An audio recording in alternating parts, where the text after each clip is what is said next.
It's the morning of my first 10k run. I'm doing a Tatton 10k run. For those of you that don't know the story behind why I'm here, why I'm doing what I'm doing, why I'm not doing Strongman at the moment. So right at the beginning of COVID, I detached my tricep.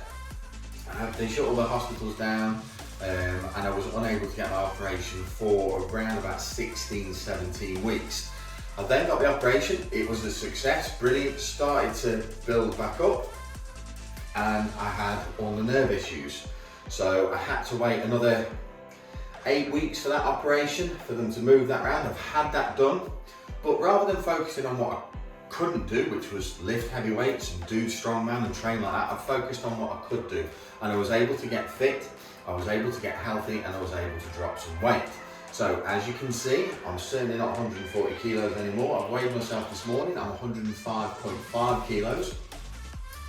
And I found I really enjoyed running. I started it just to something to focus on, something to do, something to help with the weight loss. And yeah, I really enjoyed it. So I'm doing a 10k this morning, and pretty much in terms of mindset, it's pretty much the same really. It's like a competition day, except there's no pressure on me because it's me against me. At the end of the day, there's going to be runners there who are half my size and they're going to blow me out of the water. But I'm going to go today and I'm going to enjoy it, and that's what I've been doing. I've been enjoying my training and I've been enjoying this part of my journey. So this morning, all I'm going to do is I'm going to release hip flexors, glutes, all of those types of things, foam roll around, get my complex on my hamstrings and my quads and my calves, get everything ready to go, and then we'll have a look at what I'm going to eat pre-run. We'll have a look at loads of different little things. It's, you know, it's the same kind of athletic mindset that you've got to have. You've got to be focused and you've got to get the things in the right order. But it's just a completely different way of doing things. A little disclaimer: I'm not a fucking runner. I'm not an expert. However, I am a strength and conditioning coach. That's what I do for a living. So hopefully I'm going to get this right.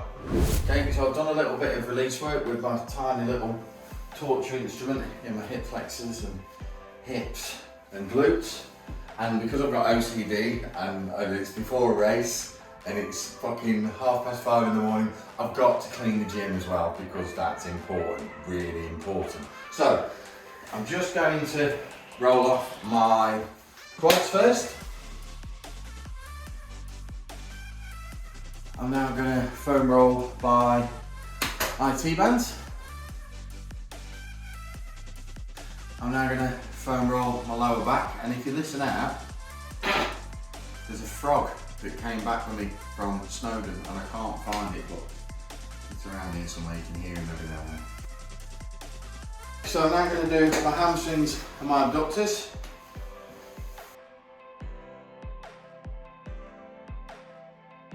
So that's all the releasing and foam rolling done. I'm now going to do some nerve flossing and stretching. So I'll floss the nerve in my hamstrings, I'll stretch off my hamstrings, I'll stretch my hip flexors, I'll also stretch my glutes off, and I'll stretch my abductors too.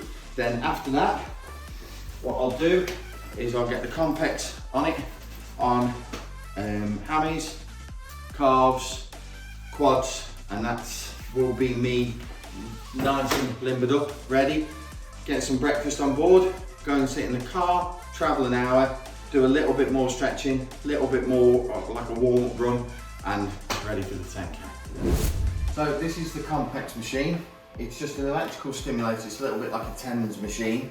So I would use this before a training session, weight session. I also use it before a competition, and also use it for recovery and rehabilitation. It's a genuinely really good piece of the kit to have.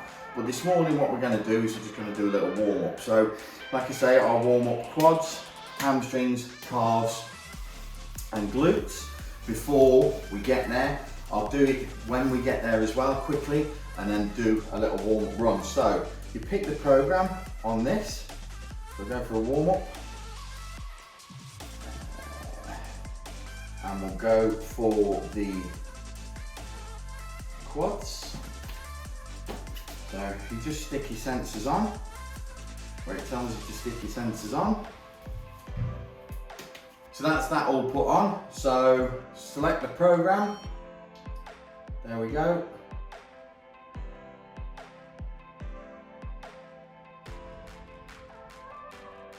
It's just testing it's all working and everything's okay with it. And then up we go. It will find the optimal stimulation intensity. Sound, quiet, 90.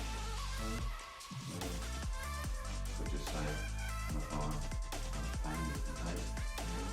But they are a pretty good piece of kit to have, whether you're running, whether you're cycling, whether you're lifting weights, whatever. It's really, really quite good. There are loads of different uses for it as well. You can actually wear it whilst just say squatting, for example, to recruit more things, more by things.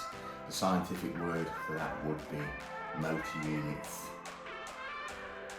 But it's quite early in the morning, so we'll just refer to them as things. So up we go on the intensity on that. And as you can see, we get visible twitches like that. And it'll run for a little cycle now. This particular cycle lasts 8 minutes. So 8 minutes on that, 8 minutes on hammies, 8 minutes on calves, 8 minutes on my glutes. And then that will be me ready to go inside and eat some pre-run food. Okay, so I'm going to get some breakfast now. I'll show you what I believe that a runner should take before they run a 10k, or what I'm going to eat anyway. So one of the things I've been experimenting with lately whilst I've been dieting is my blood sugar levels. So I take it fasted in the morning, see what it is. It's normally anywhere between 3.8 to 4.1. So I'll take that, I'll then have my breakfast, and an hour later, which will be about an hour before the run, I'll see where it is then. If I need to put some more carbs in, I'll put some more carbs in. If I don't, I won't. Yeah, it's just a handy little way, or something I'm just toying around with and finding little ways of what food does what to my body. For example, granola I've been having for breakfast goes through me quite quickly. My fasted blood sugar will be 3.9. I'll have my breakfast granola, a piece of fruit and a protein shake. An hour and a half later, it will still be at 3.8, 3.9. So I know that that's not going to be too good for me this morning in terms of running. So, little prick, like I called that before. Put it on there.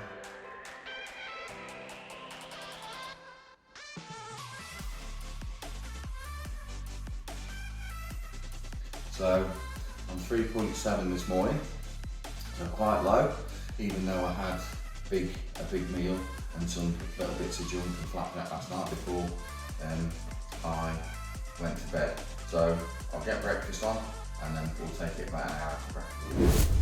Okay, so what I'm going to have for breakfast, it's about a couple of hours away from the run beginning. A couple of bagels, peanut butter for fats, bagels for carbs. I'm also going to have some granola. I know these go through me quite quickly in terms of blood sugar. A piece of fruit and a protein shake. And that will be breakfast for me. And then, like I say, I'll take my blood sugar in about an hour's time, see where it's at, and then tweak and change things as I need to. So, first 10k, looking forward to it. And the weather has decided to do what English weather does so beautifully, which is be wet. So hopefully that will make me run faster because I want to get out of the wet. Right, okay, we're about an hour away, or an hour away from the start. We're not an hour away from the thing, so I'm just going to take my blood sugar and see where that's at.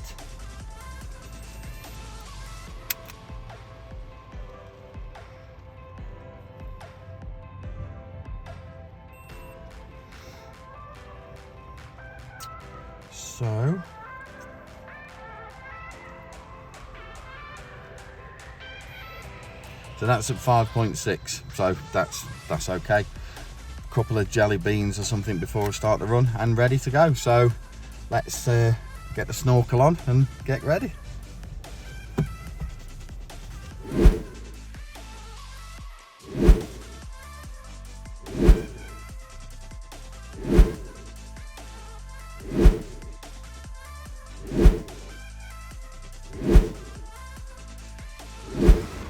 So, first 10k, completed it, mate. My watch said I got 55 minutes 46, but the official time's always different, I've been told, so I'll find out later on. Nutrition wise, absolutely spot on, everything was perfect. Didn't have a sugar crash on the way round, which is brilliant. Got carved up just right, so taking the blood glucose really helps. And that's it, it's an absolutely wonderful day in England. That was really good. Yeah, it's time to go and eat cake now.